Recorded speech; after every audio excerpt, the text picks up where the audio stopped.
Welcome to Vice News Tonight's live election special that we're calling the 2020 Breakdown.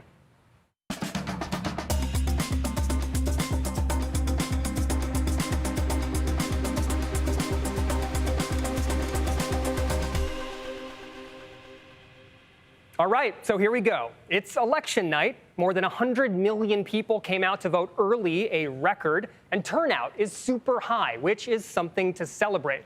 But it's all happening during a pandemic that's affecting how people vote and, as we'll talk about, who they voted for. Here's what we're here to do tonight. Learn where voters are at from our reporters across the country. They've been talking to poll watchers in Pennsylvania, the Latino community in Florida, activists in North Carolina, and folks in the suburbs of Dallas, Texas. Here's what we're not here to do. Analyze early returns as if we know for sure where this is all going. We're going to be following the projections of the Associated Press. They don't call any state or race until it's mathematically impossible for the other candidate to win. We'll let you know when they make their next projection. And so far, though polls in 44 states plus D.C. are closed, there's no real surprises here. According to this map, as you can see, Joe Biden's got about 122 votes, and President Trump 92. But the toss-ups are still very much toss-ups. Liz Landers has spent the past year visiting every swing state, and she's kept in touch with some of the voters and officials that she met on the road. Liz, anything surprised you yet? Nothing surprising yet, Krishna, but that also means I'm waiting on the edge of my seat for us to get some of the results back in these key swing states. What I can say right now, after talking with the Trump campaign and some Biden folks today, is both of these campaigns are kind of waiting in anticipation. I spoke with some Trump campaign officials just a few moments ago who said that they think that things are looking good for them in Florida. They have been optimistic about that state. We've done a lot of coverage down there. It's an incredibly diverse place. It's also a huge state, and those 29 electoral votes are a really key factor for the Trump campaign. They are hopeful for that. They're also hopeful for two states that would be really surprising if they flipped, but they're seeing good numbers in them right now, according to these two Trump campaign officials. That's Minnesota and Nevada. We went to Minnesota and covered the northern part of that state in the Iron Range, where a lot of typically Democratic union voting minors are flipping and now voting for President Trump. So I think the Trump campaign is hoping that those kinds of voters may help them flip that state. The Biden campaign, on the other hand, they have made it very clear that they think that they can get to a path of victory to 270 without winning Florida. They've reiterated that a few times tonight. And the former vice president has basically been out there saying today that he is optimistic that he can win. I do think we should expect to potentially hear from both of these men tonight, too. But, Krishna, we have a long ways to go. And it's amazing to me that we finally reached election night in America, because I feel like I've been covering this race for the last 4 years because President Donald Trump has been running for re-election since the day he won election, Krishna. Thanks for that, Liz. Stay with us all night because there's going to be a lot more to hear from you especially. But let's turn to Paola Ramos. She's in Miami, and she's been covering the Latino Latinx vote across the country. Paola, obviously, this isn't a monolithic block of voters, but a lot is riding on who they choose, especially in Florida. What have you been seeing? That's right, Krishna. Let me take a step back to show you what's at stake here. So Donald Trump sort of needs to win this state because let's remember that in 2016, he won Florida by a little bit more than 1%. That's a little bit more than 100,000 votes. Let's also remember that no Republican candidate has reached the White House without winning Florida since 1924, right? So that just shows you how much is at stake here. In other words, whatever happens here in just a couple of minutes will determine how we wake up tomorrow. Let me take you where we are, though. We're in Miami-Dade County. This is the most populous county in the entire state of Florida. Around 70% of the population here is Latino, as you mentioned. The majority of those are Cuban Americans.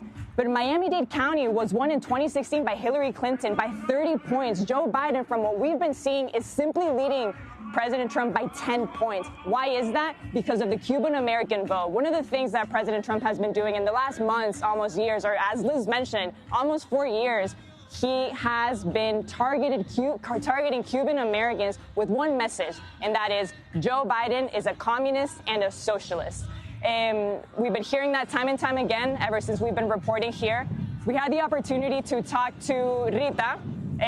Rita is a Joe Biden supporter. And we told her, what does it mean like to be an outlier for you among Cuban Americans? And this is what she told us.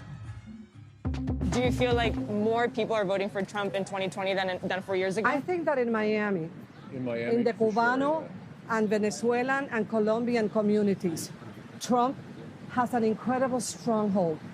And now the sad thing about it is, I left Cuba when I was 8 years old. My parents brought me here because they were running from communism. And here you have all these people who have come from Cuba, fleeing communism, supposedly, people who left Venezuela, and they're telling me that Trump is going to bring down Maduro in Venezuela and that he's going to rid us of socialism.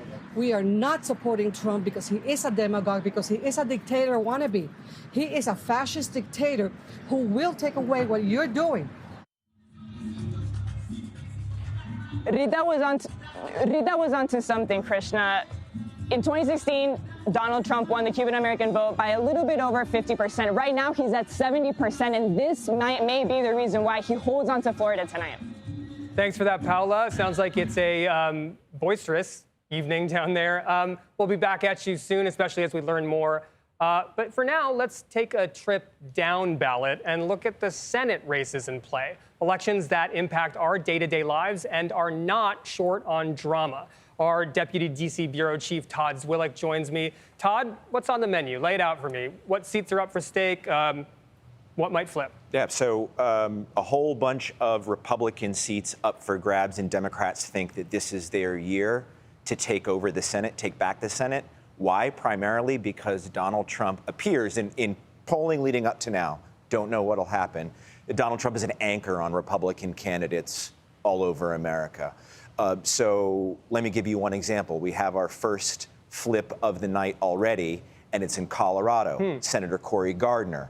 The AP has projected that Cory Gardner is going to lose his seat to former Colorado Governor John Hickenlooper, the Democrat. So that's one flip. There are many, many more seats to go. What's at play there? Cory Gardner came into the Senate as a Tea Party senator. Remember the Tea Party? Like from another era? Sure. Actually, it's the same era. This is another chapter of the same era. Cory Gardner got weighed down in Florida because Donald Trump is toxic. Sorry, in Colorado, not Florida. Donald Trump is toxic in Colorado now. He voted with Donald Trump a lot of the time, close to 90%, sank him. Wow. So give me the numbers then. How many actual seats do the Democrats need in the Senate to flip that House to their control? Depends what happens between Joe Biden and Donald Trump. If Joe Biden wins the election, Democrats need a net 3 game, net 3 Republican seats flipped. If Donald Trump wins, they need a net 4 because the vice president would be the 50-50 tie-break vote. So go ask Mitch McConnell. Mitch McConnell's won his race tonight. That was expected. He was never really in trouble. Everybody always thinks McConnell's in trouble every race. His opponent, Amy McGrath, raised $75 million. Money doesn't do it in Kentucky. The only question now is, will Mitch McConnell be the majority leader still, or will he be the minority leader? What about South Carolina? A lot of money spent on that race. Lindsey Graham, what's up there? $80 million, and Democrats were licking their chops because Lindsey Graham, the former conservative, but I'm a moderate. I talk to Democrats. I do deals on immigration. That was another era in politics. That's not the same chapter of the same era.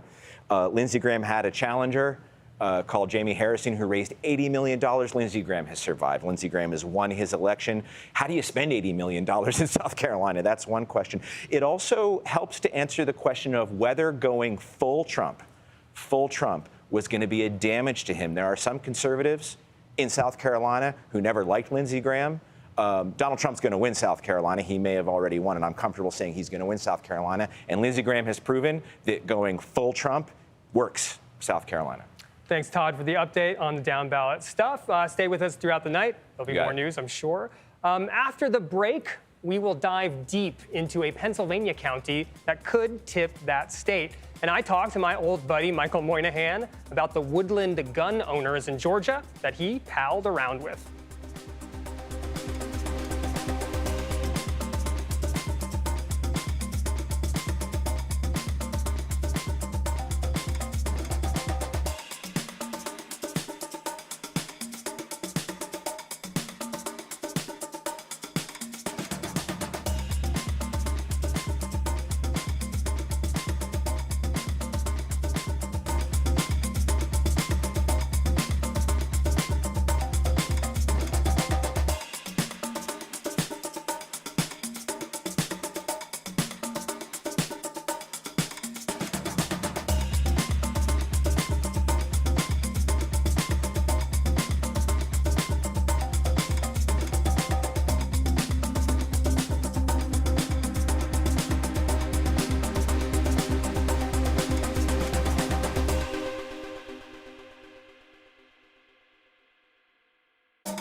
Welcome back to Vice News Tonight, the 2020 breakdown. I'm Krishna Andavolu.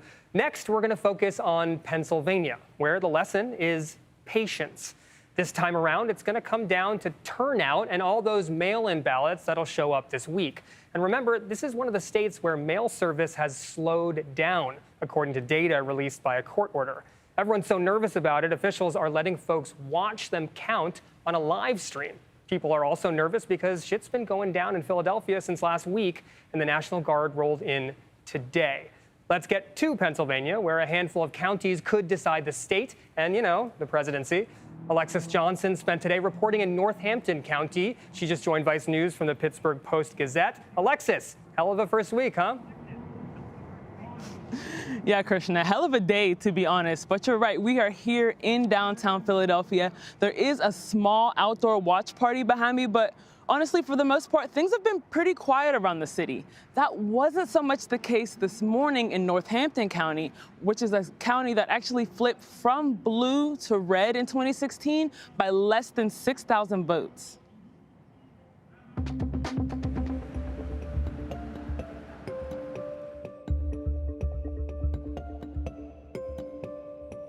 Okay, make sure the people stay in line. Walk up and down the line with a Trump sign and say, stay in line, stay in line. We have people leaving. Lee Snover is head of the Northampton County Republican Party. She takes credit for turning Northampton red in 2016. Today's big issue is, and this was what I was concerned about, who's going to the polls? Republicans. We knew that. Democrats voted by mail. Why do you think so many Republican voters chose to vote in person? The Republicans didn't trust it. They didn't feel good about it. That mistrust has been fueled by the Trump campaign, which has been urging voters to come out in person today. But that also means a lot of day of problems for people like Snover.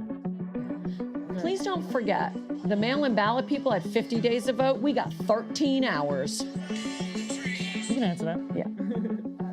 Hey, what's going on up there?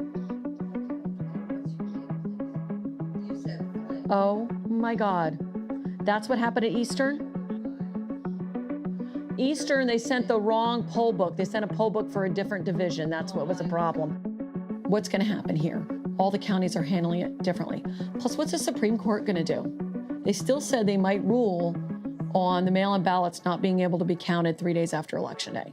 What do you think about the days ahead? I think Pennsylvania is going to be the Florida, with Bush Gore. This is one of the polling places that Snover was concerned about. But voters didn't seem to mind waiting to cast their ballots in person. Why did you decide to cast your ballot in person instead of a mail-in ballot this year? Just based on what I've heard in the news and, facts that are shown in the media of how things can go missing and corrupt, that I feel it's important for me to be here live to make sure my ballot is cast appropriately. I've voted by pushing a button for 50 years, and I'm going to continue to push a button. Are you prepared to accept if Trump loses?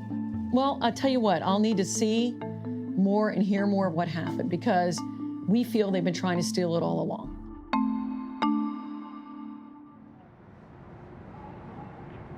And of course, so many people, as you mentioned, Krishna, have been voting by mail this year because of the pandemic, right? Like the election and the pandemic, those two stories go hand in hand. But if you notice in that piece, nobody in that building was wearing a mask. And we later found out that Lee, who we spoke with, her father actually passed away from COVID-19. She actually said that he was like one of 6 people that she knew that caught the coronavirus. So that kind of just goes to show how far the rhetoric from Washington reaches out into other parts of the country. And that includes, of course, President Trump's constant attempts to discredit the mail-in ballot process. Krishna? Pennsylvania, Pennsylvania, Pennsylvania. Thank you, Alexis, and welcome aboard. So now I'm going to turn to Michael Moynihan, literally turn to him because he's sitting right next to me. Yes. Michael, we've been working together for almost a decade now. God, really? Yeah. Tonight is a big night for us in our relationship. It's our anniversary. Yeah, exactly. But it's also a big night because you spent some time with a militia in Georgia, and we're going to watch that piece. Yeah. Tell me about it. Tell me why you did it. Tell me what you saw. Well, look, fairly recently, there were arrests of, 13, 14, 15 people in Michigan and surrounding areas that were affiliated with the militia that said they were going to kidnap Michigan Governor Gretchen Whitmer. And, you know, all this other rhetoric, they're going to kill cops, they're going to precipitate a civil war. And all of that comes from the fact that there is civil unrest in America right now. And they like talking about this. So this militia in Georgia, for instance, says a weird thing. You know, you see, there was a hope tonight from a lot of people, Democrats, that Biden was going to run away with this. It looks like it's narrowing quite a bit. And I imagine these guys are kind of grabbing their guns at the moment because they're not worried about taking guns out onto the street if President Trump loses. What they told me is that they're worried what's going to happen if he wins. So their idea is that the left, writ large, right, they make no distinctions here, the left is going to start smashing things up, burning things. Portland is going to move from Portland all over the United States. And then we're going to see the civil unrest, and they're going to come out with their guns, the well-regulated militia of the Second Amendment, and save us all. That's the idea, anyway. Well, that's the idea. Let's take a look at your piece.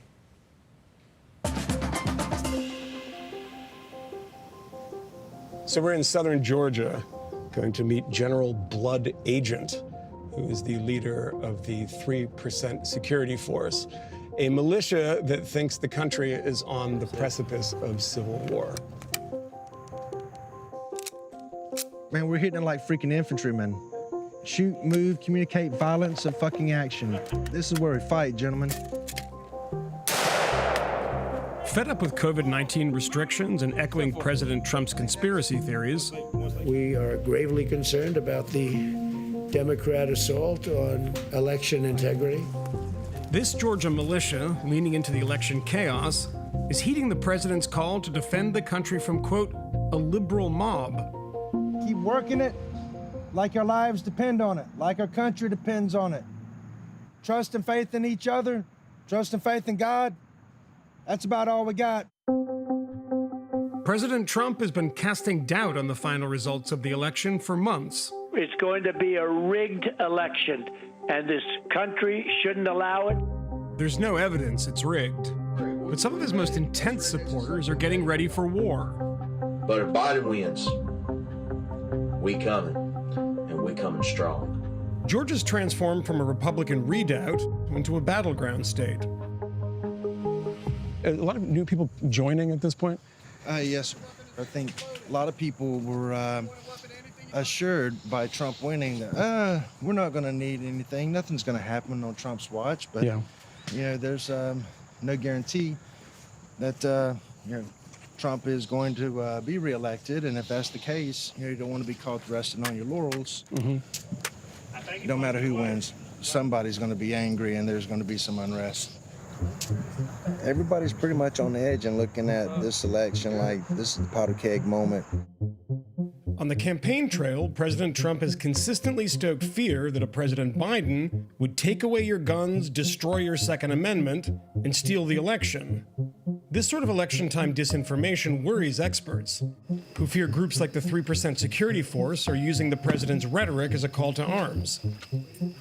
Shooting which occurred in the courtyard near the Denver Art Museum was captured on live video. As night fell, news broke of a shooting in Denver, Colorado. Anybody else want to see the video? Son of a bitch. Man. That's where we're at now. That's the state of affairs in the United States of America. Patriot blood is being spilt on our soil. And it will not go on unanswered, unchallenged, unabated. That is a terrorist organization.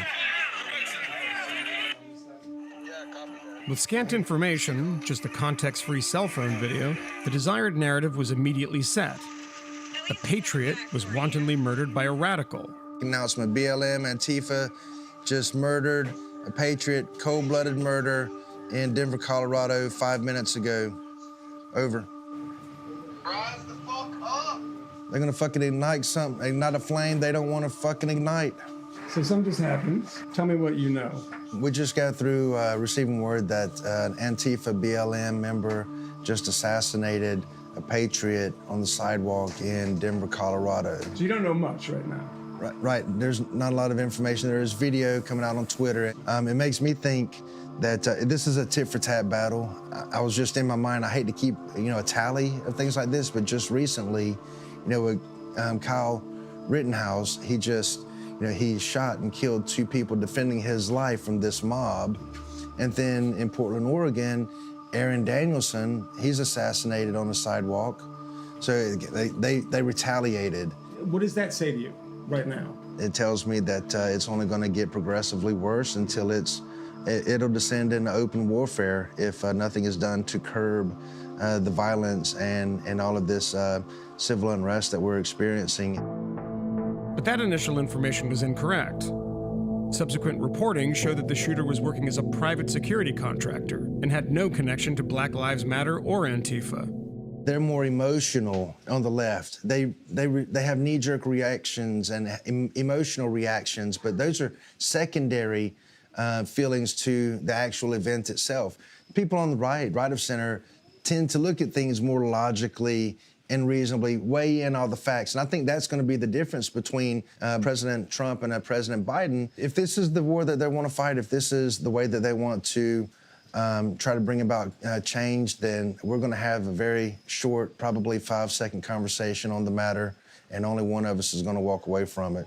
That's the bottom line. I don't think there's anyone who would watch this and not know what you mean, right?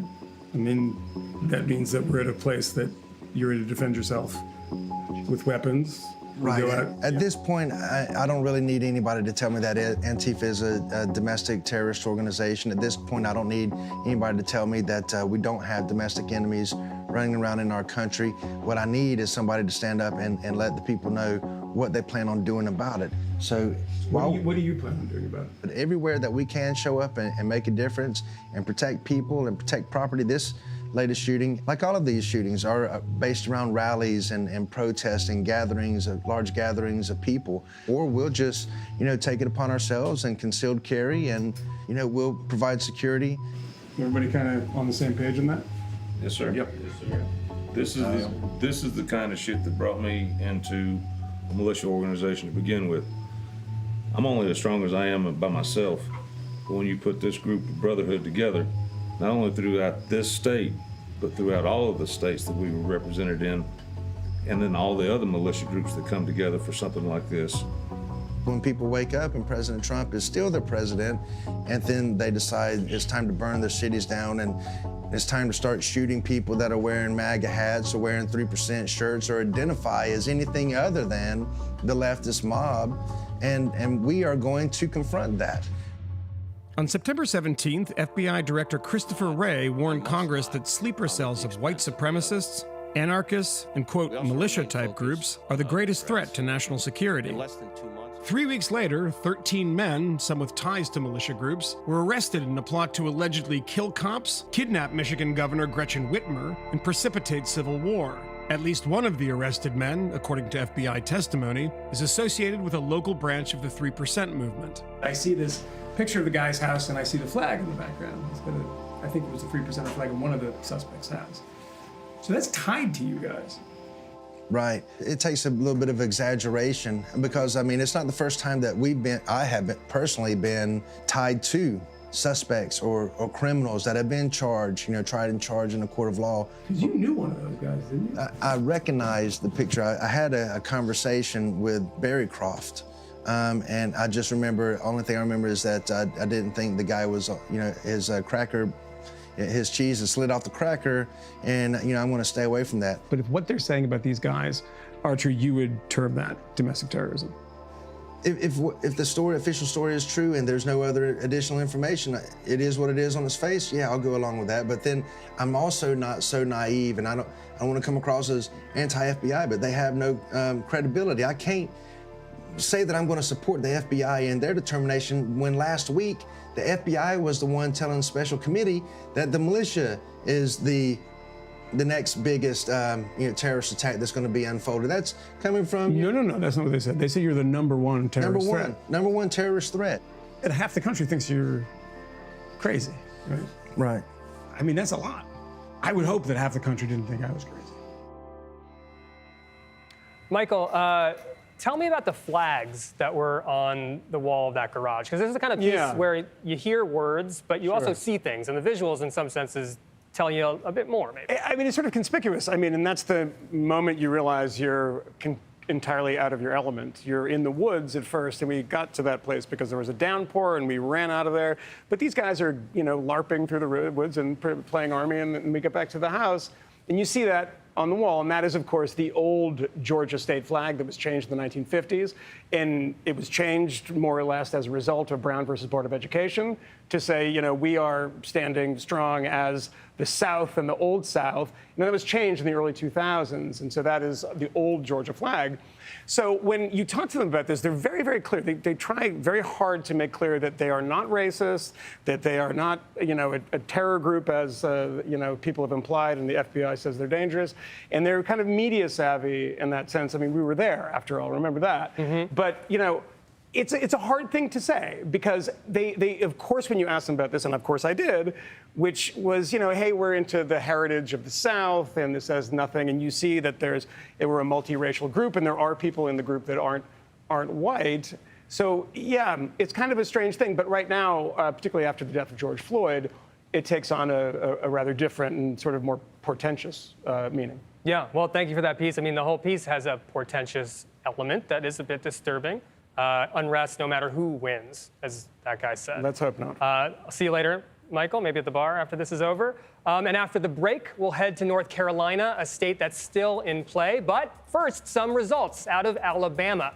Tommy Tuberville is projected to win the Senate race there against incumbent Doug Jones. Basically, Alabama's just as conservative as everyone thought it was. Jones' seat was named the most likely to flip parties this year, especially since Tuberville's been leading the polls by double digits. Alabama is one of 6 states that allows straight party voting, which is when voters can fill in a single oval at the top of the ballot and automatically vote for their party in every race. That probably helped, but Tuberville's also a President Trump fanboy. He promised Alabama that he'd, quote, get the stick out of the president's hands and give him a baseball bat. Plus, he's the former coach of the Auburn college football team, so go Tigers, and Jones didn't really have a chance today. We'll be right back. Stick with us.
We are back with your 2020 breakdown, the Vice News Tonight election special. I'm Krishna Andavolu, and quick update on where the Electoral College race stands. According to the AP, Democratic nominee Joe Biden's holding a 131 electoral votes, and President Trump's got 108. But obviously, it's way too soon to start reading anything into that. We still don't know more about the all-powerful swing states, a group that includes North Carolina. And today, issues with printers and other mundane equipment meant the Board of Elections there voted to extend hours at 10 polling stations. We actually had a team in this state a couple times over the past few weeks reporting on voter suppression. Mina Dorson was in one small town that seemed to show how over-policed communities get punished for trying to vote. Organizers repeated that event today, and Mina was there. Mina, was there any proof today's event changed anything in North Carolina? Hey, Krishna. Well, the event today was really a symbolic event. I think what happened on Saturday that made national headlines in Graham was an event that was supposed to take voters to the polls to cast their ballots. And that event was interrupted when local law enforcement fired pepper spray into the crowd, including, at young children and families. And that made a lot of national news. So the group that put on that march wanted to finish what they started on Saturday today, and they gathered again. They drew a bigger crowd today, and they did a walk to the polling sites again, though most people we spoke to had already cast their ballots by the time they got there, and they were really trying to send more of a message about their cause, how important it was for them to get people out to vote. We actually spent the morning with the Reverend who put together that march, both on Saturday and today, and here's what he had to say. I can't believe that people all over the country, people all over the world, learned about what's happening in Graham and care. Why is Graham so important? Because Graham is the new Selma. Because Graham is the new Birmingham. And also because Graham is my hometown. And, he mentioned Selma and Birmingham, and we did see that imagery today out in the march. There were protesters linking arms, I should say marchers. They were very clear it was not a protest. They were singing very peaceful songs. They were singing "We Shall Overcome." They gathered on the steps of this courthouse in Graham, North Carolina, which is in Alamance County, which I should note has a long history of racial violence. There is a Confederate statue there in that square where the march ended. That has been a flashpoint all summer for protests around racial injustice. Actually, what happened on Saturday, the pepper spray came just moments after, a moment to honor George Floyd. So all of those things were in play today. And, we saw what was ultimately a very peaceful protest, though it did, when they got to that Confederate statue, they did encounter a pretty small group, I would say 1 or 2 dozen counter protesters, waving Confederate flags, shouting things at the protesters, really seeming to look for some kind of fight. But the marchers who were there were really clear that their mission was to cast their votes, to raise awareness, and to remain peaceful. They were really encouraging each other throughout the day to not engage, regardless of what was said to them. And the event was ultimately very peaceful, and the crowd dispersed without any altercation that turned violent.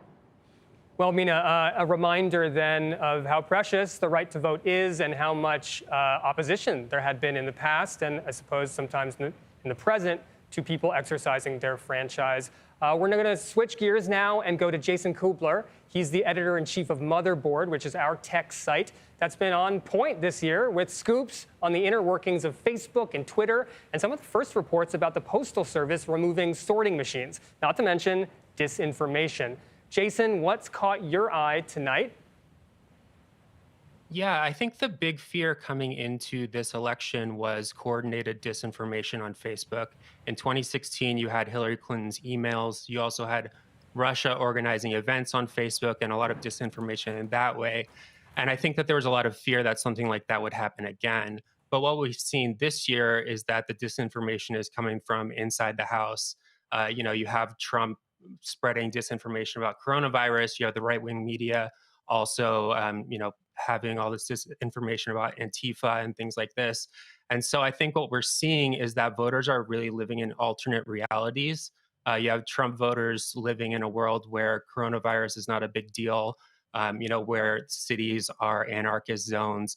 And meanwhile, you have Democrats believing in science and thinking that, these Republicans are off their rockers, which I think just we're starting to see that all over the country. And I think we've seen some attempts at disinformation. We've seen the Hunter Biden laptop story, which ultimately I don't think got very much play. I think if it mattered at all, it mattered around the edges.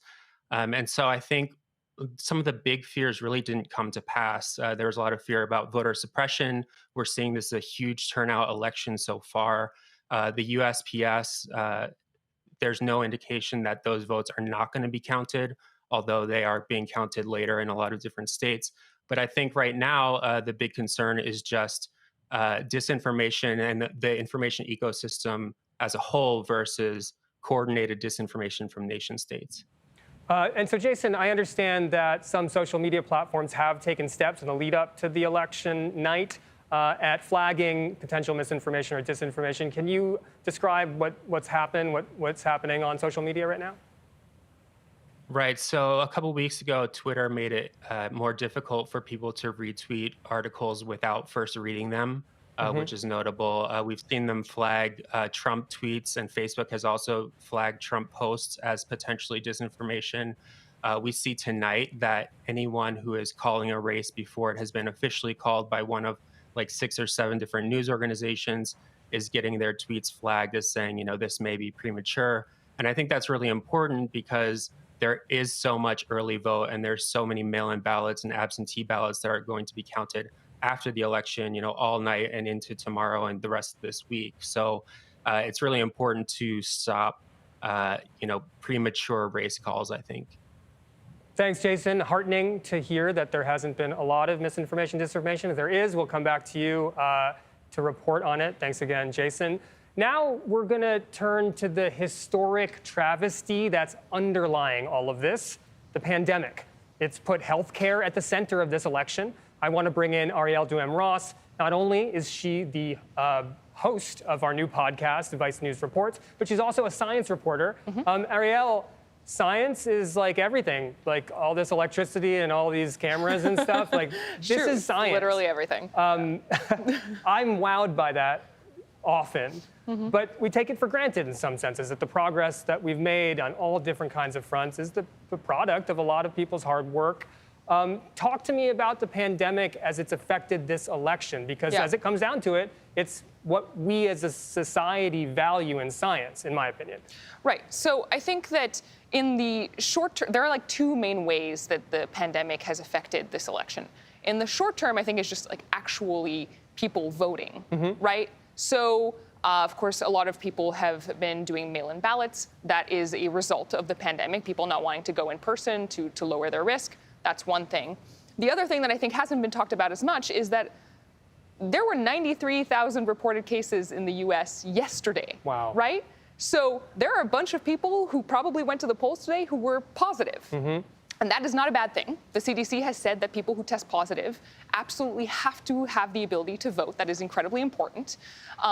My hope is that in as many cases as possible, people were able to vote outside. There's drive-through voting in Texas, and that those ballots are valid, as was ruled recently.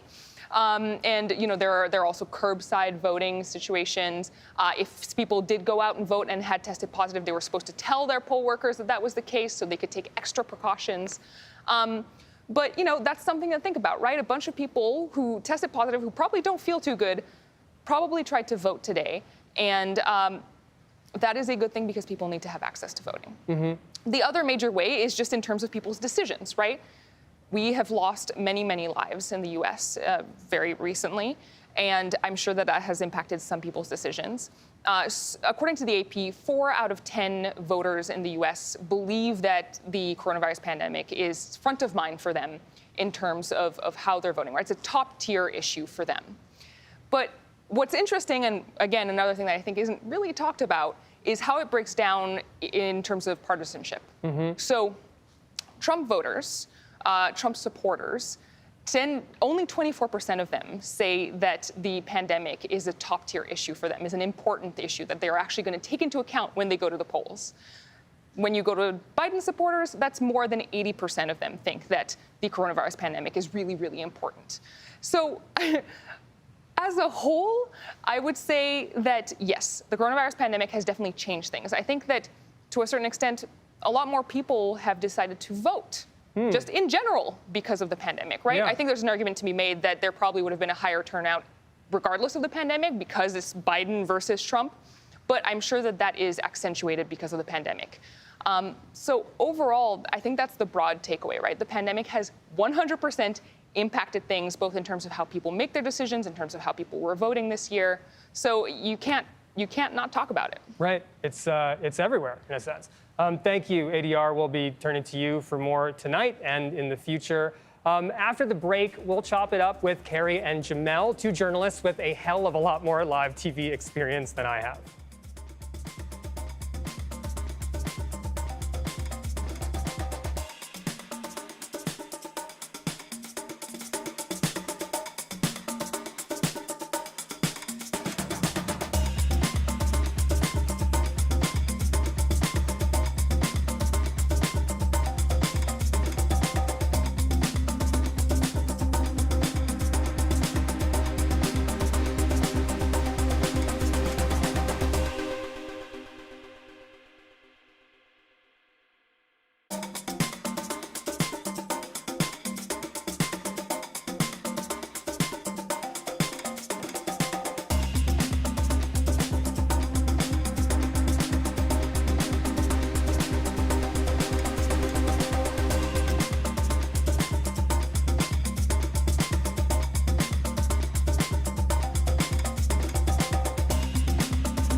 Welcome back to Vice News Tonight's 2020 breakdown. But so far, it doesn't really look like anything's breaking. It's all going pretty predictably.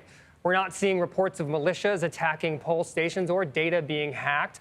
there were a bunch of shitty robocalls, but those were reported early. Sure, Colorado's Senator Cory Gardner lost his seat to former Governor John Hickenlooper, but the Democrats were banking on picking up that seat, and the Republicans got another senator from Alabama, but that was also expected. Also expected, Senator Lindsey Graham won re-election in the most expensive Senate race in history. I want to bring back Liz Landers. Liz, you've been talking to Democrats about how important it is for them to flip the Senate. How important is it? Well, it's extremely important, Krishna, because as we have seen for the last few years, not much can get done if you're a Democrat who wants to get legislation through Mitch McConnell's Republican-held Senate right now. So Democrats that I've been talking to have been saying for the last few months that they have been really trying to emphasize to voters to vote all the way down that ballot to make sure that voters in places like South Carolina, where I think Democrats were hoping to try to pick off Lindsey Graham there, that did not go in their favor tonight. I know that's disappointing to Democrats in that state, but Democrats need to be able to flip the Senate as well as flip the White House if they want to get anything done. The past few years with the Democratic House but the Republican Senate, we have seen a whole lot of bills just pile up on Mitch McConnell's desk. I'm talking about a lot of gun safety protection, universal background checks, the kind of things that have overwhelming support with the American public. Those things have sat on Mitch McConnell's desk for the last 2 years. So something that Democrats, I know, are thinking a lot about tonight is if Biden does pull off a win in the next few days when we get results back from this presidential election, will they have that Democratic Senate to back up any kind of legislation that they want to get through, Krishna? Thanks, Liz. Yeah, split government is something that could be a problem if big things come up. But let's take a big zoom out for a second and look at tonight as a moment in time in the history of our country and in the arc of justice.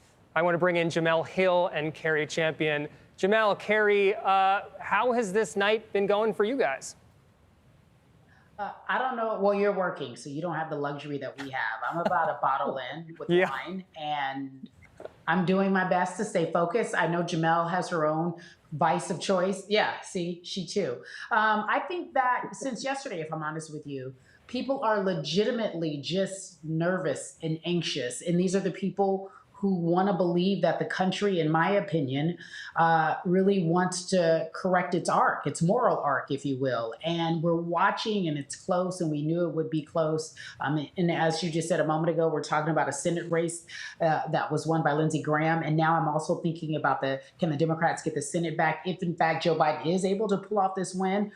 Tonight is really going to, if not for the next day or two, really be an indictment on where we are historically. I think a lot of us want to believe in the good of what can happen with humanity and with this country. But the reality is that we live in a world, especially in 2020, where we are waking up and our eyes are open and we cannot unwatch anything that we've seen so far this year, which forces us to be more comfortable and, quite frankly, more educated about the realities of our America.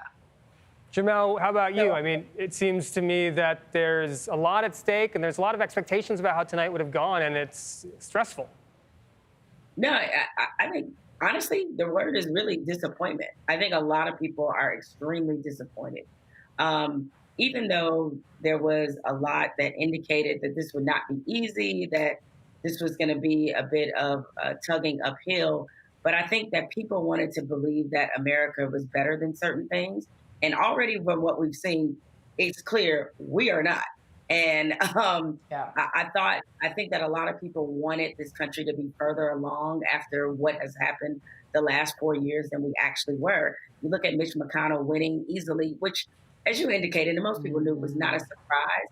But yet and still, there was a part of people that wanted to say, like, are you serious? This is somebody who has basically been a complete roadblock to justice and democracy at every turn. How is it that he continues to get elected despite the fact he's been a complete failure for his state for the last 30 years? You look at Lindsey Graham and Jamie Harrison. Jamie Harrison ran a great campaign. We were told that if you run a great campaign and you have way more money than your opponent, you have a pretty good chance of winning. None of that mattered, right? So at this point, I think a lot of people are feeling really defeated, even though if you looked at the numbers and the data, things are going many ways that expected, even in Florida, where there was going to be an uphill battle for Joe Biden to win Florida. That didn't stop people from feeling extremely disappointed that we weren't better. And so I think that feeling, even if Joe Biden wins over the next couple of days, the fact that it's close is very bothersome to a lot of people, given how polarizing we've been, given the amount of disdain. I mean, I don't think I ever would have imagined that you could tell me an incumbent president has played a hand in killing 220,000 people and it's close, and he still could win. And I think that's what people. I disagree. I disagree with you, Jamel. I think you are aware of what is going on in this world. I know that most of us do.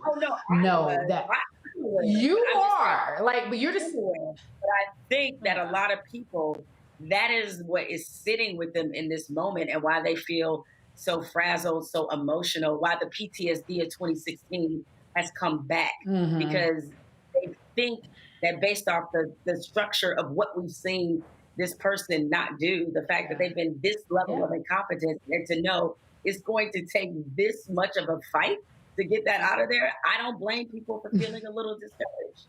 Right. And Carrie, I mean, I guess the underlying subtext here is that a smackdown of Donald Trump electorally early on would be a nationwide repudiation of the racism that he seems to have displayed in his time in office. Well, I have a very specific question, which is like a lot of extension, especially in early polling, came down to demographic groups like white suburban women, white suburban men. If, again, everything is just a projection at this point, there's nothing set in stone in some of these swing states. But if it holds like this, there's a little bit of head scratching, I guess, against people who may be allies, but maybe aren't. Yeah, and here's two things that I like to say. What 2020 has taught me, Jamel said something I thought was just really interesting a moment ago. There are people who are like, wow, this man has stood by and watched more than 200,000 people die because of an ego, because of a lack of coordination or a lack of a plan. And yet and still, people are still voting for him. People are still voting for him because people vote selfishly. And they don't vote for other people. You don't care about your other neighbor. There's no sense of community or sisterhood or brotherhood in this world. That's what I'm learning. We're more selfish than we're not. And when people say they're allies, an ally is somebody who, quite frankly, will be there publicly. But when it really counts, when you really have to stand up and say, I stand for this and that's not fair, well, that's a disruptor. And people don't like to disrupt. And that is, quite frankly, why I think we're on Vice, why we have this show, why you all do such a great job. Do you see this shirt? You mentioned racism. Dear racism, I am not my grandparents. Sincerely, these hands, which means we are not here to stand for the nonsense. And the problem is that so many people are accustomed and taught nonsense, and it's unacceptable. And unless you can say in a room full of people who are saying that it's okay to behave in a way in which this president has, it's okay to ignore the moral values of this country, it's okay to sit and not have a plan for 200,000 people and their families as they watch their families wither away, whether it be over your iPhone, via text, whatever way you can say goodbye to your loved ones, then that's a problem. We need disruptors in this country. We need disruptors in society, in the Senate, in Congress. We need a president who's going to come and say this is unacceptable. And I'm so put out by the people who pretend to be with us. And by us, I mean, I believe I'm on the right side of history. I'm so tired of people who say, for whatever popularity contest it is, to say, we're winning, we believe you, this isn't right. Quite frankly, people are selfish. That's what I'm learning. Not only are they disappointed, but also we're finding out most people are selfish and they vote so that they can be comfortable. Jamel, last word. Hey, can I just, let me just say this. I'm gonna put it real succinctly, and I know people are gonna be mad when I say this. If Donald Trump gets reelected, we have to blame white people, okay? If Donald Trump is not reelected, you need to thank every person of color, every Black person you see. Because the reality is that there has been a moral shift in this country for a while. Yep. We have not had a Democratic president that is since Lyndon B. Johnson. What has changed in that time is that as we became more progressive, and more people went to one party and more people went to another. There was a decided split in this country. So that if we see a re-election of somebody who is a racist, a supremacist, a white nationalist, who's incompetent, what can be the magic formula of why this person would be re-elected? It's really simple. Is that people that chose to re-elect Donald Trump, and the polls have shown you 55% of white men support Donald Trump. There's still a heavy percentage of white women that support Donald Trump. That means that they chose whiteness over country. That's what that means. So we can't. And more importantly, Jamel, I love what she just said, and I don't like that whoever the powers may be in the internet atmosphere tried to disrupt her connection. Say it again, Jamel. If Donald Trump wins this election, whose fault is it, my friend? Oh, sorry, I didn't realize. See, the man trying to get me. If Donald Trump wins this re-election, we have to blame white people. If Donald Trump is not reelected, you need to thank every Black person you see, because it will require a historic turnout from us. We have known that 55% of white men support Donald Trump and that the majority of white women still support Donald Trump. So therefore, we know what the issue has been. So that's what it is. Great to talk to you both again, Carrie and Jamel. And a reminder to those of you at home, Carrie and Jamel Stick to Sports returns soon to Vice TV. If you're just joining us now, it's 11 o'clock and polls are closing. I want to bring back Liz Landers in for a second just to catch us up on where we're at right now. As you can see, well, the toss-up states are still pretty much a toss-up with 131 electoral votes for Joe Biden and 108 for Donald Trump. Liz, 11 o'clock, polls are going to close soon. Is there any other news that might come up? Any projections? No, I think we're still kind of on standby right now, Krishna. There hasn't been a whole lot of developments in the last hour or so since the show started. You know, we've seen pretty much what we would expect to happen so far. Tonight. We haven't seen any of these key races get called. Of course, we're still looking at Florida, where we want to know what's going on in Arizona. We want to know what's going on in Ohio. We have not heard any projections from those places yet. But you know, the Trump campaign, I think, is kind of cautiously optimistic based off of what I have heard from people in the last hour or so. They feel good still about where they're headed with Florida. Maybe we will get a projection on that race at some point soon. So I think everybody needs to kind of take a deep breath, and we will continue to wait. This is after covering 2016 and being in the room when President Trump won. That race was called at 2 a.m. in 2016 in President Trump's favor. We know that this will probably be a long night, but just a reminder to everyone that it might be a while before we get results from some of these key places like Pennsylvania. And I want to bring in Todd Zwillich, our Deputy D.C. Bureau Chief. Todd, what are you seeing? What about the down ballot races that you've been paying attention to? First of all, I'm seeing wisdom from Liz Landers. The night is young. Sometimes it doesn't feel like that. The needle's moving. The night is young. We have not heard anything from Pennsylvania. We haven't heard from Arizona or the Rust Belt of Wisconsin, Michigan. Down ballot, I think you mentioned it before in Alabama. Tommy Tuberville has flipped that seat from Doug Jones. That was always expected. So that's why we say net 4 or net 3 if Democrats are going to take over the Senate after tonight, because everybody expected Doug Jones, Democrat in Alabama, probably wouldn't survive. I'm going to interrupt you for just a second. We have a call here. The Associated Press is projecting that Joe Biden will win the state of New Hampshire. So New Hampshire to Joe Biden, that tell you anything? Expected. It was considered a swing state, I think, going into this election a year ago. I think he was favored by 9 or 10 points. We'll see. What'll be interesting is how much he's performed up to his polls. Did Biden win by what he was expected? That might tell you a lot more about other places in the country than Florida tells you. Florida is a very, very different place. If Biden is close to his numbers in New Hampshire, tells you something maybe a little more, what's the word, prognosticatory? Sure. You like that? Yeah. About other places, especially suburbs and places in Wisconsin, Michigan, maybe even Pennsylvania. But, I mean, there's a lot more to come, clearly. But I think what Carrie and Jamel were sort of articulating is a feeling, which is the kind of white ethno-nationalism that the Donald Trump Republican Party has been banking on as an electoral strategy might be working a little bit. Well, it worked in 2016. I think a couple things about that. One, true. Two, complicated.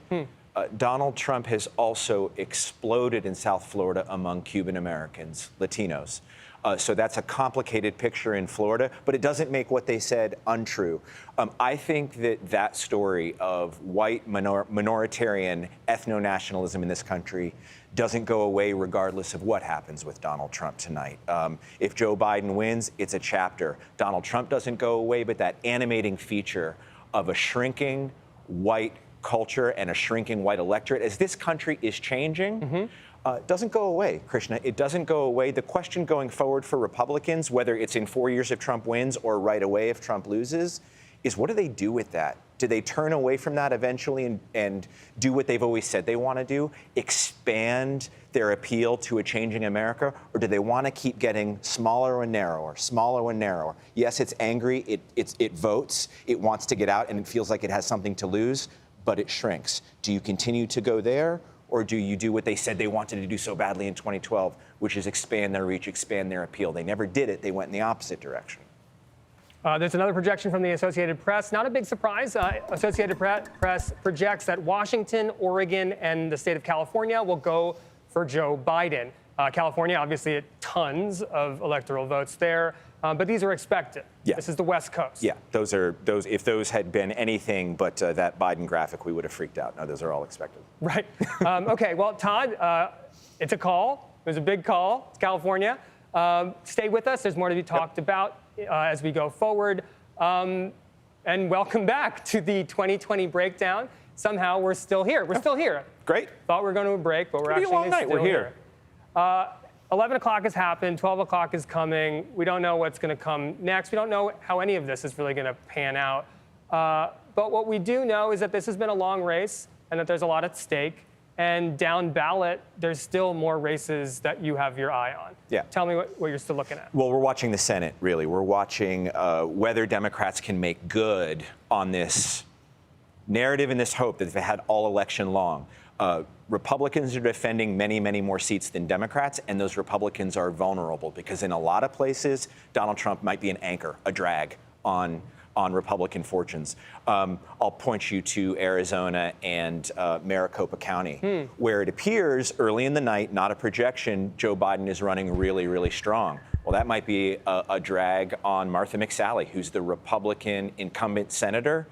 She's in trouble. Don't know what's going to happen there, but Donald Trump has been a drag on her the entire race. She's just one example. Cory Gardner lost tonight. Cory Gardner, that's a Democratic flip. John Hickenlooper, the former governor, took it, and that one has Trump written all over it.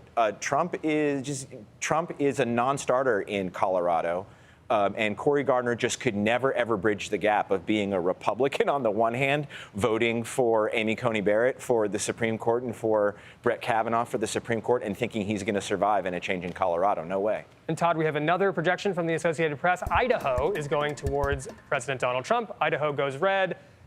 Again, this seems like it's going to script. And not a surprise, but also not a surprise that it's not a surprise, right? Like no, and we're sitting here waiting for the key states to tell us something. Yep. Florida is starting to tell us something that Donald Trump has overperformed there, especially in South Florida with Cubans. Meanwhile, look at Arizona, where Joe Biden is performing really well in Maricopa County. Joe Biden appears to be performing really strongly in suburban counties outside Kansas City, performing strongly in suburban counties outside Ohio.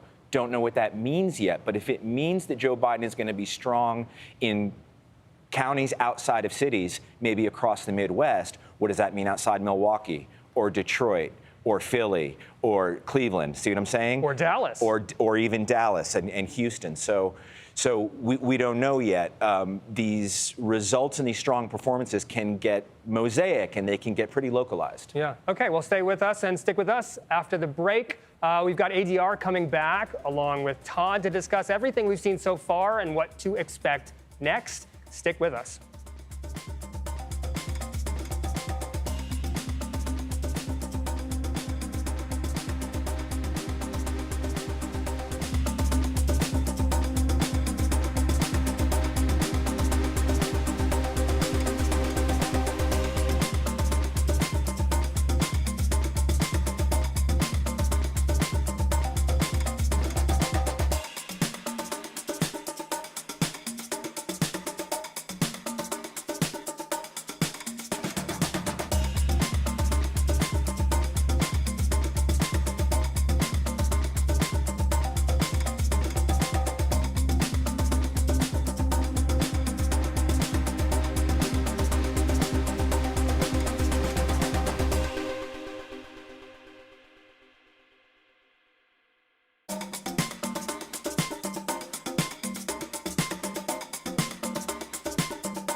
Welcome back to the 2020 breakdown, and somehow we're all still in one piece.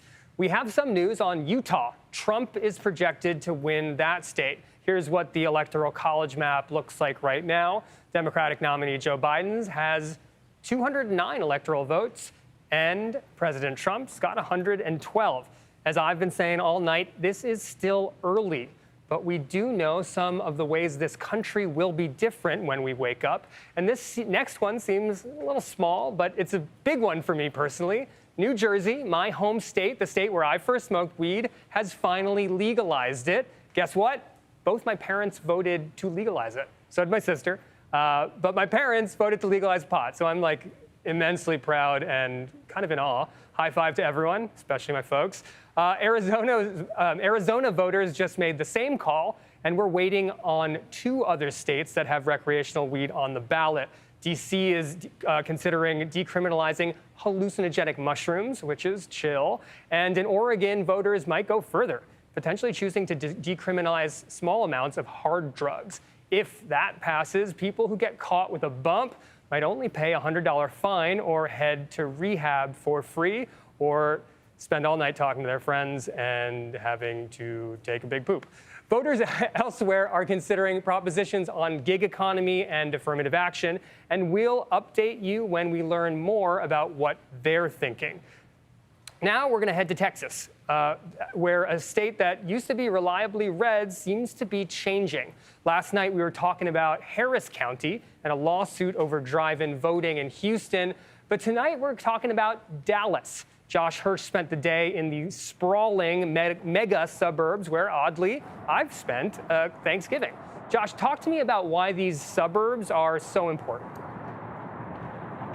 Oh, Krishna, these suburbs are the whole story here in Texas. And look, let's be honest. Democrats are not hugely optimistic that Joe Biden is going to win Texas. It's always been a possibility, but it's not something they necessarily thought was 100% going to happen.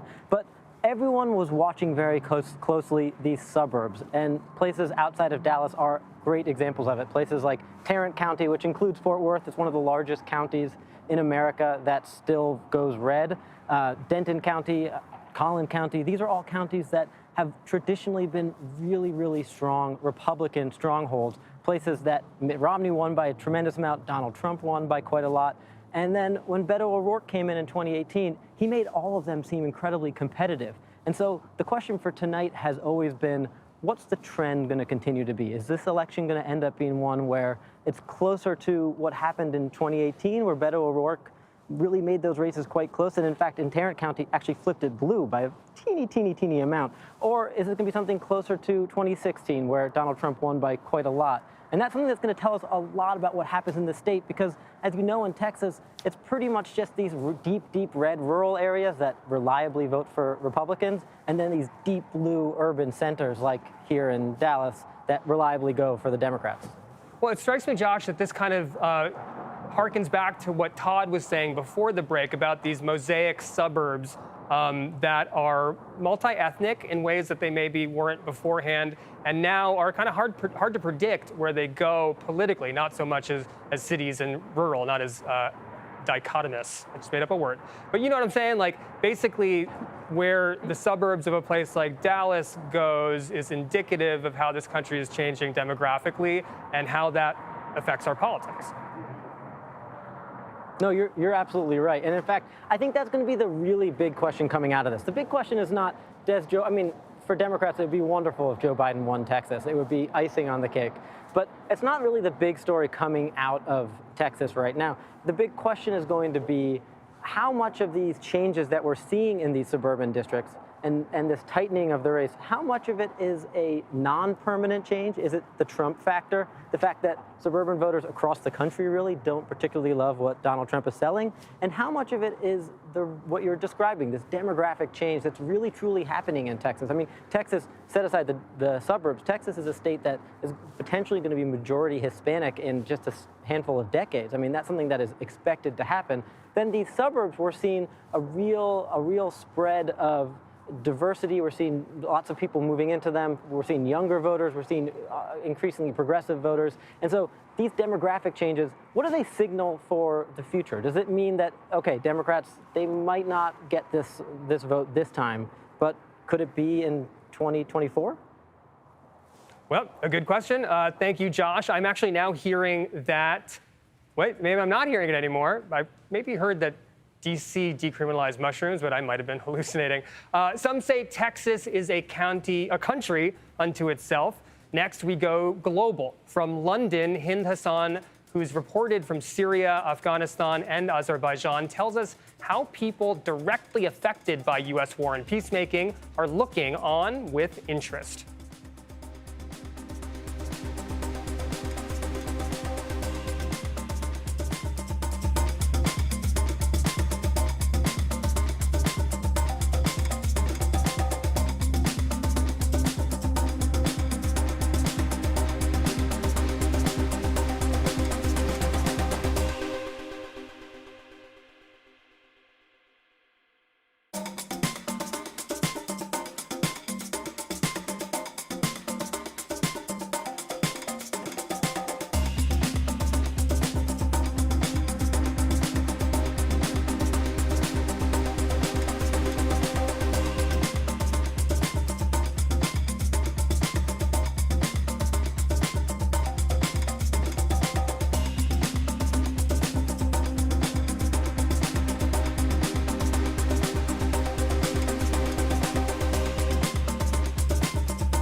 Here's the crazy thing about our election. Suburban voters outside Dallas and Miami and Philly are making decisions today that mean a lot to people in countries the U.S. has bombed and countries where the vacuum of American global leadership is being felt. Hind Hassan is in London. Hind, America's longest-running war is in Afghanistan. What impact will this election result have on Afghanistan's future? Well, it's going to be a huge task for whichever president is elected.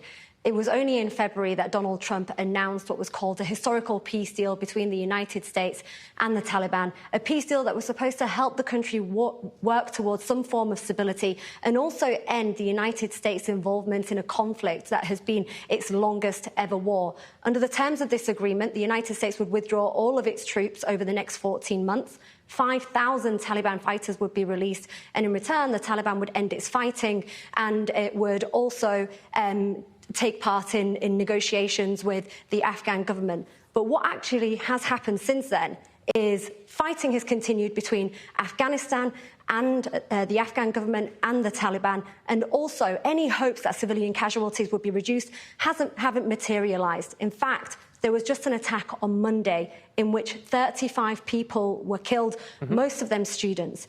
Now, ISIS claimed responsibility for that attack, but what it shows is that the government is unable to secure Afghanistan and protect its civilians. Even in the heart of the country, in Kabul, militants are still able to attack it.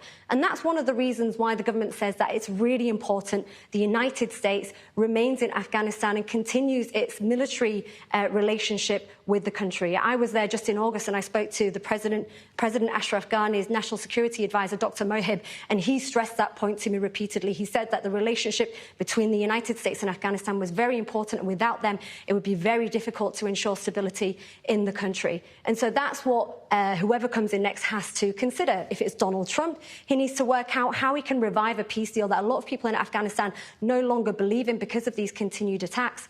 And if it's a Biden government, this could potentially pose some hope for the Afghan administration because they weren't really involved in this negotiation right at the beginning. And so they believe that perhaps if Biden comes in, they might have more of a say. Now, Hind, you've just returned from reporting on the front lines of Azerbaijan and its war against Armenia. The U.S. is supposed to be peacemaker in this conflict. What's happened? Right, this is a very complicated conflict, as all of the conflicts that the US are involved in somehow, they're all complicated. Let me just explain it very briefly to you. So you have an area of land that is called Nagorno-Karabakh that both Azerbaijan and Armenia are fighting over. Armenia says that the majority of people who live there are ethnic Armenians, and so therefore they should have a say in who governs them, and they have the right to self-determination. If Azerbaijan were to take over Nagorno-Karabakh, then potentially that could lead to thousands of people being forced out of Nagorno-Karabakh or even killed, and therefore ethnic cleansing. What Azerbaijan says is that under United Nations law, that area of land belongs to them, and that back in the 90s, during the war, during the Soviet times, thousands, hundreds of thousands of Azeris were displaced from the region around Nagorno-Karabakh, which has also been under the control of Armenia. And so they say that that land needs to return back to them. Now, the people who are trying to negotiate peace between the two sides is a group called the Minsk Group that involves France, Russia, and the United States. There's been previous attempts at a ceasefire. It hasn't worked. Donald Trump, on the 25th of October, tweeted that he was incredibly proud that his team had finally managed to negotiate peace between the two sides. But that ended pretty quickly, within a few minutes, actually, that didn't go through. And a lot of people, there was mutterings inside Azerbaijan that the reason everybody knew that this wouldn't go through, but it was an opportunity for Donald Trump to score some sort of diplomatic points internationally. What was interesting was speaking to some of the people on the ground and people who were close to the government. They said that actually, despite Donald Trump's policy inside America, which has been interpreted as anti-Muslim by some people, and Azerbaijan being a Muslim country, they actually prefer Donald Trump as president because he's seen as anti-interventionist. Not everybody agrees with that because of the role that he's played in other countries. Thank you, Hind, for your reporting and for your expertise. I want to get back to Paula Ramos, who's in Miami. Paula, do we know anything more about Florida? Not yet. We don't have any official results, but I mean, I think it's pretty expected that Donald Trump isn't just going to win, but that he is going to do significantly better than he did in 2016. Wow. Okay. Well, that's, again, just not a projection yet by AP, but that means a lot for Florida because it's a huge swing state. But also, he has to carry Florida as well as a whole bunch of other states. What else have you been seeing on the ground there? So, you know, we've spent a lot of time here, and we always ask folks, what is the #1 issue that is important to you, right? That is something, obviously, that always comes up in conversation. I'll tell you this. COVID-19 is not the number one issue that we've been hearing, which I think can help explain why Donald Trump is potentially going to win Florida. Here's the thing, though. As you know, Krishna, we've been traveling across the country for months, right? We've gone to Texas, we've gone to Arizona, we've gone to Nevada, we've gone to many places, and I always ask Latinos, particularly in the last months, what is the number one issue in your mind? COVID-19 always comes up, right? When you talk to a Latino in other parts of the country that are not Florida, they think about the fact that 40,000 of their own have died. They think about the fact that 10% of their own are unemployed. They think about the fact that many of their family members have been called essential, yet have not received basic benefits. The story is very different when it comes to Florida, when it comes to Latino voters. That's not what they're thinking about. The number one issue that most people keep discussing is communism, right? It has been Donald Trump's aggressive agenda to increase fear among the Cuban American community and make them believe that communism and the return to socialism is the number one issue. We actually had an opportunity to go to a polling location. We asked both Trump supporters and Biden supporters. We just posed a simple question: what's on your mind? And here's what they told me. Trump 2020. What's the most important issue for you? Pro-Israel, pro-life, pro-family, pro-God, Second Amendment, end the shutdown. What about COVID? What about China? What's the most important issue for you? Lo más importante para mí, bueno, pues que yo soy cubano, preso político, y yo sé muy bien lo que es el socialismo y el comunismo, y a mí no me engaña nadie. Y el Partido Demócrata está tomado totalmente por comunistas, por socialistas. So there's a lot of Trump supporters that would say that voting for Biden is voting for communism and socialism. What would you tell them? I would tell them that if Trump could be, he would be a dictator. What's your number one issue for voting today? I'm dark, I'm woman, and I have a daughter that is gay. So I'm defending all this in this election. Krishna, for me, what says this story is when I ask someone, what about COVID? And the response was, well, what about China? But here's another thing that we've been noticing just the past couple of minutes. Obviously, the morale where we are right now, which is in a Biden watch party, isn't great, right? People aren't feeling their best at this moment. In fact, there was a party when we first talked. Now there's barely anyone moving. One of the things that we've heard is that organizers are feeling like the Biden campaign or the Democrats haven't given them enough resources to combat the massive campaign of misinformation that the GOP has been injecting among the Cuban and Latino community here in Florida. That messaging of Joe Biden is a communist, Democrats feel like they never really had a chance to beat that. And so we'll see if that truly will be the determining factor in this election here. Thanks again, Paula. We'll check back in with you if the situation changes. After the break, we're back in Pennsylvania, where we might not know much more tonight, except that somewhere lawyers are getting busy. Stick around.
Welcome back to Vice News Tonight, the 2020 breakdown.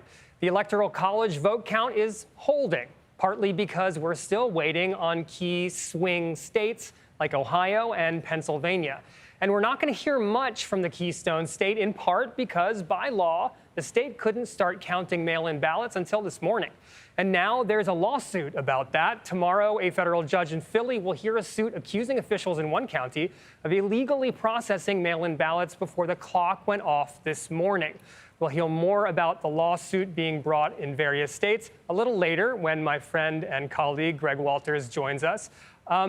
But now, for now, Alexis Johnson is in Philly, and it seems like she'll be there for a while. Alexis, you're going to be there for a while.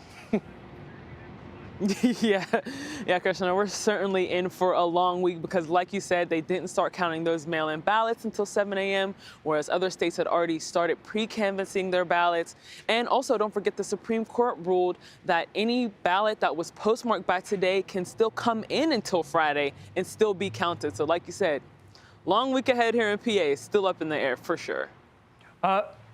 Okay, well, thank you, Alexis. Hope you can find something to do in Philly. I'm sure there is something to do in Philly. Greg Walters has been reporting on the lawsuits that could spring out of today's vote. He's in D.C. Where are things right now, Greg, regarding lawsuits? Well, here's what I would say about lawsuits, is just kind of take a step back here and think about this race as a whole. Lawsuits become a lot more important to the race when the race becomes tight. Because if you think back to Florida, Florida was decided by 537 votes in the year 2000. That was when it was one of the most famous legal Armageddons in electoral history in the United States. That was when a lawsuit really counted. So something that happened this evening is that Joe Biden had some ways in which he could have ended tonight early. You know, he could have scored knockout victories in Florida, North Carolina, Texas, maybe Ohio. So far, we're still waiting on those results, but that so far hasn't happened. And what that starts to mean is that the race appears to be tightening and coming down to some really important states, Pennsylvania. And what that also means is that lawsuits start to make a much bigger difference and start to take on a really important role in this election. And what I think we're going to start to see is a difference between two kinds of lawsuits. The kinds of lawsuits we've seen so far, and there have been over 300 lawsuits so far in this election, but they've been mostly about how officials can count ballots, the rules of the game. What we're going to start seeing, and what we're already seeing, are lawsuits about which different piles of ballots can actually be counted. So that's what we're going to start seeing going forward. So it's a how versus whether. Do you have any insight on this?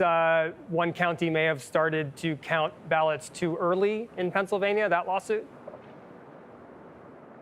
Well, what I would say is that when you're looking at Pennsylvania, that's where you're going to see just an inferno of lawsuits going forward, most likely. I wouldn't get too caught up on any one in particular. There are going to be a bunch coming in. At the same time, for example, you're also seeing a dynamic at play internally where you've got a Republican legislature and a Democratic governor.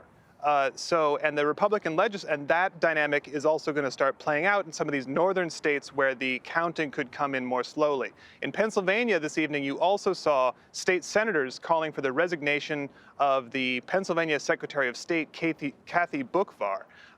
And so, you know, I think it's a little too soon to say whether this particular lawsuit is going to matter until we know how tight the Pennsylvania race is going to be. Because if they're talking about a few thousand ballots, when the margin of victory is say 100,000 ballots, that's one thing. That's not really going to change the race. That's going to make lawyers rich. That's not going to determine who the president is. So we're going to need to know, before we know whether these lawsuits are really going to matter, we're going to need to know how tight the race really is.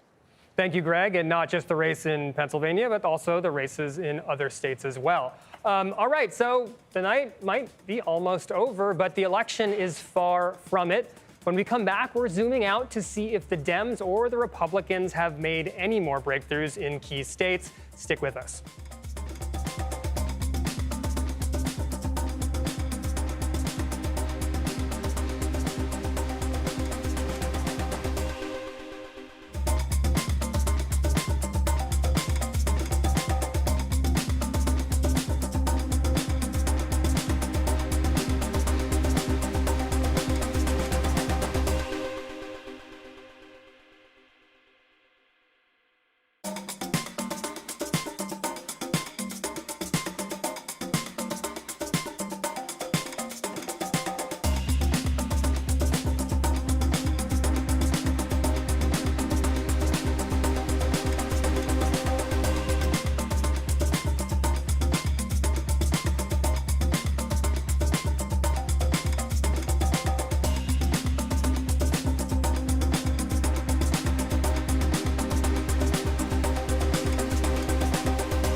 And we are back. This is Vice News Tonight, the 2020 breakdown, and we're doing it live. All right, so the story we've been telling you all night is that things have been pretty chill so far. These candidates are inching towards 270 at this point, and it's going to take a while longer before we know what's going on. Yeah, we're waiting for lawsuit-heavy Pennsylvania, but we're also going to have to wait for Arizona and Florida and Ohio and those so-called blue wall states, Michigan and Wisconsin. We know none of these places yet. Feel like I'm repeating myself, but I'm also pretty sure I'll be talking about these states for the next few days. And so I want to bring back my friends, Michael Moynihan and Ariel Duhaime-Ross, who've been watching the slow and steady trickle with me all night and freezing because this door is open. For some reason, the door's open. Looks pretty cool, but It looks great. it's cold. Michael, I'll start with you off the bat. We knew we were going to sit here for a while, not knowing much. We did. We didn't think it was going to be going the way it is right now. I mean, if you are a huge politics nerd like I am, you've spent most of the past, 4 hours with your face buried in Twitter, and the recriminations right now are, once again, what the hell happened with the polls? Because pollsters got this one kind of wrong already in certain places, but of course for Joe Biden, everyone's trying to spin this. I mean, Trump is overperforming in ways that they didn't think he was going to, versus the polls.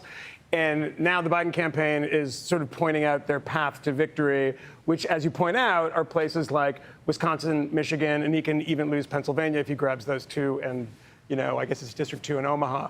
So, it's kind of what we thought, and it's also not what we thought.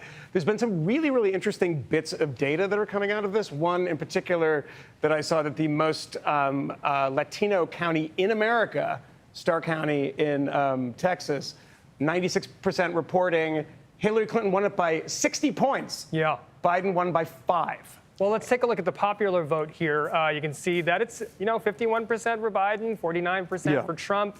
That's only about 70% of votes counted. So, 50-50. It's about 50-50 the polls may have been wrong, but polling also always has some kind of error to it. ADR, you're watching along too. Mm-hmm. What strikes you about this? Like, what are you feeling, I guess, is the question. I wish I was watching Buffy at home and cuddling with my dog. Right now, my main feeling is what you've been saying all night, is that it's really early, and we're probably not going to have a result tonight. We might not have a result tonight, and people just need to sit tight and relax and chill and take it easy, because this has happened before. This is not new in U.S. elections, and there are other countries that sometimes have to wait a while to find out who's going to be running the country. So I think right now I'm just feeling like I want some patience, and I think that's hard for a lot of people, but it's probably the best approach to all of this right now. And let's talk about issues for a second, ADR, because we didn't quite get a chance to follow up on some concepts about how the Trump administration's deregulation of certain industries has a real effect on climate, on how climate science might take issue with that, and how that maybe affects voters, maybe it doesn't. What are your thoughts, and what do you think about that? I think that this year has been a lesson to a lot of folks about the importance of science with the administration. And just understanding the importance of whether the administration actually takes science into account when it is making any kind of decision. And, if you haven't been paying attention to that for the last 4 years and you just kind of woke up to this in March, then the pandemic is a major lesson. I think that for a few folks, this is not exactly new, right? Like, we have seen over the last 4 years, deregulation for environmental protection laws all over the place, whether it has to do with air, pollutants, water, car emissions, those kinds of things. When Trump says that he's for clean air and cleaner water, that is incorrect. That is not true. So I think that this is all part of a pattern, right? And when you look to the next 4 years, the pattern is clear. Either you decide that you are voting for an administration that understands science. Again, I don't like talking about believing in science, because this literally is whether you understand it or not. Or you're voting for an administration that is a little bit more inclined towards actually listening to scientists. And again, I think with Biden, we'll have to see exactly how that goes if he actually wins this. But I think that that right now science is on the ballot as well. Great. Well, we're going to take a quick break. Have you guys back, I'm sure. So coming up after the break, we're going to wrap things up. But oh, I'm sorry. We'll be right back. See you soon.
Welcome back. This is Vice News Tonight and our live election special, the 2020 breakdown. One last time the electoral vote is exactly what it's been for the last long while. Democratic nominee Joe Biden's got 209 and President Trump 118. I want to get the big picture of what tonight means by checking back in with Liz Landers. Liz, final thoughts on tonight, what we've been seeing, what we might see? 209 to 118 still, Krishna. I think that, everyone is, they want to have answers right now. And I think that if people are going to stay up a little bit longer, I think that we might hear some more answers tonight. I was reminded, speaking with my colleague Izzy here, that we had talked yesterday with the county clerk there in Harris County, Texas. That's Chris Hollins, who's been dealing with all of those lawsuits there. And that's the Houston area. That's one of the largest metropolitan areas in the country. And he thinks that he will be able to call the race in Houston tonight in Harris County and have a projection out of that area. So I'm keeping my eyes on Texas still tonight. Maybe we will get some answers there. But this is very reminiscent of 2016. I said earlier that I remembered being there watching the Trump campaign in the Hilton Hotel in New York. I think we're all going to be patiently waiting, and we might be waiting here in D.C. now for a few more days. Sure, and we'll see you tomorrow as we continue our live every night coverage. Michael, you did a piece earlier this year about a dude, I think it was called Settle for Biden as a campaign. Are we seeing some settling for Biden tonight? We are seeing, yeah. I mean, if progressives are going out and voting, I mean, that was the concern with Settle for Biden, is that progressives would be apathetic because they hated Joe Biden so much that they was like, you know, almost most of the people we talked to, last choice, you know, Bernie, Elizabeth Warren. I mean, Tulsi Gabbard was ahead of Biden for a lot of these people. But yeah, we'll see. I mean, I think the important thing to say at midnight or close to midnight on election night is what we don't know, which is almost everything. Yeah. And that's what you typically do in a situation like this, is you make these sort of grand proclamations based on sort of dodgy exit polls, but we don't know a ton right now. And we will, as Liz Landry said, coming up in hopefully the next 12 hours or so. But, you know, it's a nail biter, I suppose, but we'll see. I mean, that's honestly the best you can do right now is we'll see. Todd, what are you going to be paying attention to in the next hour, 2 hours, tomorrow? Yeah, give you a little bit of news on the way out before I get to that real quick. Abortion on the ballot. Let's go way down ballot for ballot initiatives. Abortion on the ballot in Louisiana. Voters approved a constitutional amendment there that says the state of Louisiana has no obligation to legalize or fund abortion. What that means is if Roe v. Wade, which does lay down a right to privacy and by extension a right to abortion, were ever overturned, Louisiana says we have the right to outlaw it. That's for the future. In Colorado, abortion on the ballot, a 22-week limit, abortion ban, no abortion after 22 weeks. Defeated 6-4. So a little bit of down ballot news. Final thoughts. I just love the dulcet, calm tones of Liz Landers and Moynihan here. Not only is no one's ever called Michael Moynihan calm There's before. nothing so dulcet about my tone. That's incredible. Except your answer was so reasonable, Moynihan. It's reasonable. I'm a reasonable man. All right, Todd, we got one more minute up. So please finish your thought. and so the night is young, as we said before. We have a lot to learn from Arizona. We have a lot to learn from those northern Rust Belt states. Don't forget about Michigan, Wisconsin. They're not going to have answers tonight, probably. Pennsylvania almost assuredly won't either. Those are key. Stay away from the needles on the internet. I advise you to stay away from the needles. The needles wax. Stay away from that. Prognosticators are fine. Many of them are very, very educated and data-driven. Deep breaths. The results will come. Well, I guess that's sort of the big. We started with deep breaths, and I think we're going to end with some deep breaths. We'll be doing this all week, though. Yeah. Yep.